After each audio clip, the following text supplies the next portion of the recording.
Welcome to Scott Pilgrim vs. the World. 3, 2, 1, go! Go! Go!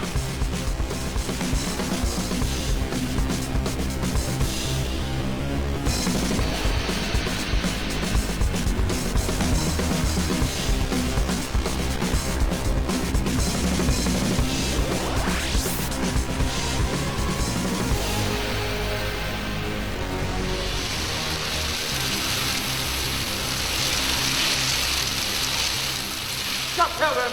I first heard about Scott Pilgrim at a Shaun of the Dead screening in 2004. There's a screening in LA, and two producers, Jared LeBoff and Adam Siegel, came along to the screening and collared me afterwards and said, "We have this book. You have to read it. It's perfect for you." My colleagues, Jared LeBoff and Adam Siegel, executive producers on the film, found this marvelous graphic comic, and I was immediately struck by the buoyancy and vibrancy of the material, and I thought, that's it, this is great. I kind of like sometimes try and explain what Scott Pilgrim is like, and I said, I think it's like a daydream by its lead character. Scott Pilgrim is kind of the hero of his own movie in his head. Hey! Brian, who is the creator of the Scott Pilgrim series, was involved from day one. It was important to us, and particularly important to Edgar, that he have Brian as a key collaborator in the process. Not just on where the characters would go, but as the guardian of all things Scott Pilgrim. I think I had the name first. Mr. Pilgrim!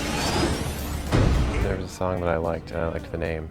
So I started thinking about what Scott Pilgrim would be like and kind of what his world would be like. Scott, if your life had a face, I would punch it. Yeah. Wait, what? It gradually came to be like my life. I lived in Toronto for a while, and I was in a band, and then it had this whole other element of romance and evil ex-boyfriends that was just me trying to clear out all this weird nerdy stuff from my head. Paku paku means flap your mouth, and that they were worried people would scratch out the P, turn it into an F, like.